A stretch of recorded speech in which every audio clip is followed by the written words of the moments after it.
संगठनों का जमीर सोया हुआ है, उनका जमीर जगेगा, हम लड़ाई लड़ेंगे और लड़ाई जरूर जीतेंगे। शिक्षा मंत्री जी की तानाशाही जरूर, लोकतंत्र की जो लोकतंत्र है उसके अंदर तानाशाही ज्यादा समय चलती नहीं है, इतिहास गवाह है। हमारे माननीय मुख्यमंत्री जी भी शिक्षकों को लगातार नजरअंदाज करते आ रहे हैं, ऐसा क्यों? बार बार मैं तो मुख्यमंत्री महोदय से एक अपील कर रहा हूँ कि राजस्थान का शिक्षा मंत्री हमें दीजिए। ये शिक्षा मंत्री जो आपने मंत्रिमंडल में नियुक्त कर रखा है, ये शिक्षा मंत्री केवल लक्ष्मणगढ़ विधानसभा शिक्षा मंत्री है। मुख्यमंत्री जी, शिक्षक का धर्म राष्ट्र निर्माण होता है। एक तरफ आपकी सरकारी जितने भी कार्यक्रम हैं हटाने के साथ साथ में हर काम बीएलओ से लेकर जनगणना, हर तरह का काम, चाहे वो कोरोना के अंदर बढ़ चढ़कर शिक्षकों ने अपना कर्म निभाया है। ऐसा शिक्षक का जो साथ में न्याय होना चाहिए वो तो न्याय नहीं हो रहा। उसका एक सीधा सा कारण एक ही है कि शिक्षा मंत्री नहीं हमारे विभाग का, वो तो लक्ष्मणगढ़ का शिक्षा मंत्री है। तो मुख्यमंत्री जी से मैं ये अपील करता हूँ, निवेदन करता हूँ कि आप हमें राजस्थान का शिक्षा मंत्री दें। और राज्यपाल महोदय से भी मैं हाथ जोड़कर विनम्र निवेदन करूंगा कि आप मामले का संज्ञान लें। साथ ही विपक्ष की पार्टियां जो विपक्ष में बैठी हुई हैं, कुछ एमएलए, कुछ मंत्री को छोड़कर उन्होंने भी चुप्पी साध रखी है। मैं उनसे कहना चाहूंगा कि ये तो समझ में आता है कि जो कांग्रेस के एमएलए हैं वो तो शिक्षा मंत्री के खिलाफ आवाज नहीं उठा रहे, क्योंकि वो प्रदेश अध्यक्ष भी रह गए सत्ता संगठन का, उनको टिकट लेना है। लेकिन आप तो विपक्ष में बैठे हो, आप किस चीज का इंतजार कर रहे हो? ऐसा ना हो कि आपको भी जो शिक्षकों के साथ में ये जो दुर्व्यवहार व्यवहार किया जा रहा है, आप साथ नहीं दे रहे हो, आपको भी शिक्षकों की नाराजगी का सामना झेलना पड़े। 2023 में इलेक्शन होने वाले हैं और उसका सीधा सीधा प्रभाव यदि शिक्षकों का सम्मान और इनका कार्य, इनकी मांगे नहीं मानी जाती है शिक्षा मंत्री महोदय के द्वारा, तो क्या आने वाले चुनाव में जब दोबारा ये चुनाव लड़ते हैं तो आपका क्या रहेगा? जैसा कि अभी वरिष्ठ अध्यापकों की तबादला सूची तो लक्ष्मणगढ़ की आई रही है और मंत्री साहब तबादला अधिकारी भी नहीं बता रहे। आज सुबह से एक वीडियो वायरल हो रहा है जिसमें शिक्षा मंत्री पद की शपथ ले रहे हैं, वो काफी ट्रेंड कर रहा है। मीडिया चैनल्स उसको कवरेज भी कर रहे हैं। शिक्षक साथी उस वीडियो के माध्यम से शिक्षा मंत्री को उनकी शपथ याद दिला रहे हैं। साथ ही बड़ी रोचक बात है, जहां तृतीय श्रेणी के तबादलों की कोई प्रक्रिया शुरू नहीं की गई, लेकिन सीकर लक्ष्मणगढ़ के कुछ लिस्टें आ रही हैं, संशोधित लिस्टें आ रही हैं जिसमें तृतीय श्रेणी के शिक्षकों का तबादला हो ना पाया जाए। तो ये तो बिल्कुल ही इस लोकतंत्र में तानाशाही राजतंत्र स्थापित हो चुका है। और यदि ऐसा ही चलता रहा तो राजस्थान के जो शिक्षक हैं, मैंने पहले भी कहा है, शिक्षक भले ही परेशान हो सकता है लेकिन पराजित नहीं। शिक्षा मंत्री महोदय जी, यदि ये तानाशाही आपकी चलती रही, इतिहास गवाह है, हिटलर, मुसोलिन बड़े बड़े तानाशाह नहीं रहे। आप तो एक मंत्री तो हो। यदि बाकी के 2-2.5 साल शिक्षा मंत्री जी तानाशाही की जो सत्ता के नशे में चूर हैं, उनका नशा नहीं उतारता है, तो आने वाले लोक विधानसभा चुनाव में शिक्षा मंत्री जी का जो सत्ता का नशा चढ़ा हुआ है, उस नशे को उतारने के लिए मैं स्वयं हरपाल दादरवाड़ उनके सामने चुनाव लड़ूंगा। और वो चुनाव मैं नहीं, राजस्थान का हर पीड़ित, शोषित, उनकी दमनकारी नीतियों से प्रभावित शिक्षक लड़ेगा। वो चुनाव हम जीतने के लिए नहीं, शिक्षा मंत्री की सत्ता का जो नशा, उस नशा उतारने के लिए लड़ेंगे। मैं आपके माध्यम से आज ये आह्वान करता हूँ और आज ये घोषणा करता हूँ कि यदि शिक्षा मंत्री जी का नशा नहीं उतरा तो नशा उतारने का जो दूसरा तरीका है, जिस तरीके से उन्हें नशा मिला है, वो नशा उतारने के लिए हम उनका नशा भी उतारेंगे, चुनाव भी लड़ेंगे।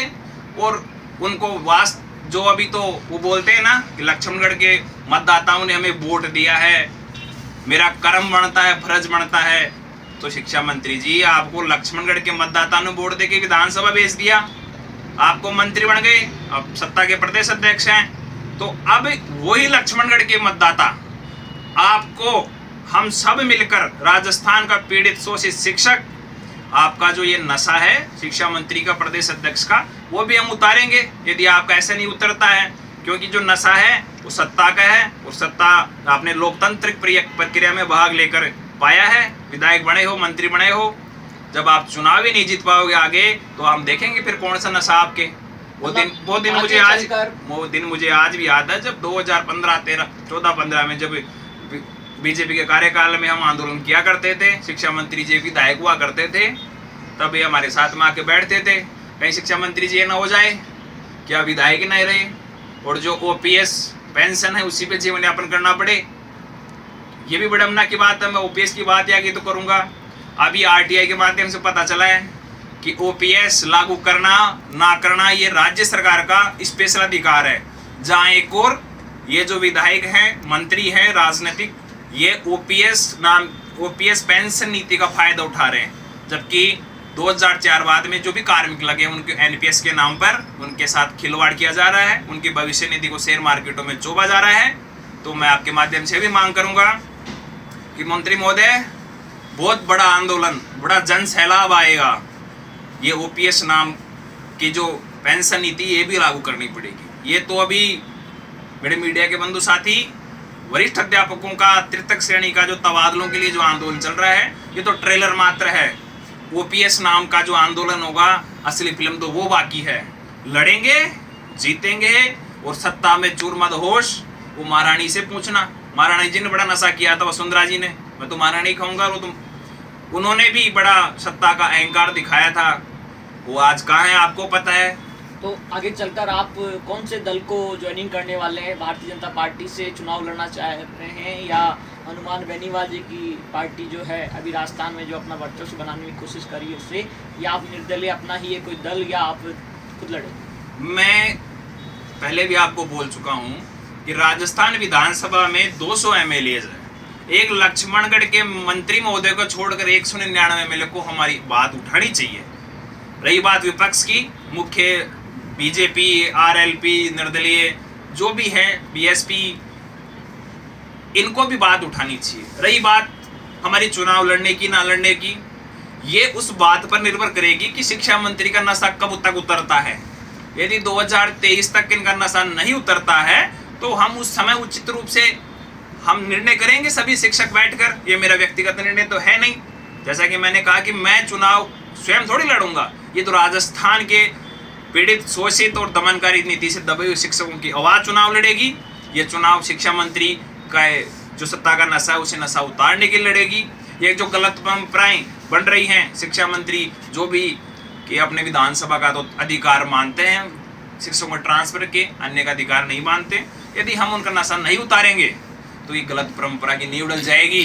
भविष्य में जो भी शिक्षा मंत्री आएगा, ये शिक्षा मंत्री अपने विधानसभा का ही शिक्षकों का ध्यान रखेगा। तो ये लड़ाई तबादलों तक नहीं है, ये लड़ाई एक परंपरा के खिलाफ है, एक तानाशाही रवैये के खिलाफ है।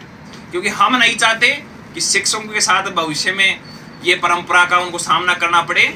और मैं फिर से संघों से जो शिक्षक संघ हैं, शिक्षकों से निवेदन करता हूँ कि यदि अब नहीं जागे तो यह जो बहुत ही विनाशकारी तानाशाही परंपरा का उदय हो जाएगा। और आपको पता है, जब तानाशाह का उदय होता है उसका अंत तो निश्चित होता है, लेकिन जब तक रहता बड़ा परेशान करता है। तो इस परेशानी को पैदा ही नहीं होने दें। यह भी एक बीज के रूप में अंकुरण हो रही है तानाशाही, उसको हमें जमीन से ऊपर नहीं आने देना है, मिलकर सामना करना है। रही बात मेरी व्यक्तिगत करूं तो निलंबन कर दिया, कोर्ट में आदेश होने का उन्होंने एक अपराधी समझ के भेज रखा है, नोटिस चस्पा कर ही रखा है। तो शिक्षा मंत्री जी आपके पास लास्ट ऑप्शन है, आप बर्खास्त भी कर दोगे, मुझे पता है प्रक्रिया चल रही है नौकरी से। अंतिम क्वेश्चन ये है कि आपका इसी माह में कोर्ट में पेशी भी है इसी मामले को लेकर। तबादलों के अंदर पुलिस ने आप पे कोई नोटिस चस्पा, आपको कोर्ट में हाजिरी देने के लिए कहा गया है, तो क्या आप कोर्ट में जाना चाहेंगे? मैं कोर्ट में क्यों जाऊं, क्योंकि मैंने ऐसा कुछ किया ही नहीं। आगे पुलिस अपनी कार्रवाई करेगी, मैं मेरे वकील के माध्यम से मेरा जवाब जरूर भेज दूंगा।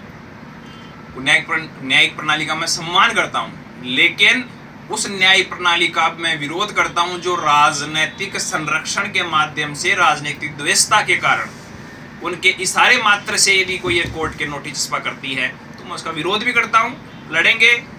यहाँ मुझे दक्षिण मजिस्ट्रेट के सामने पेश होने की बात है, सिंगल बेंच है, डबल बेंच है, हाई कोर्ट है, सुप्रीम कोर्ट है, आगे तक ले जाएंगे।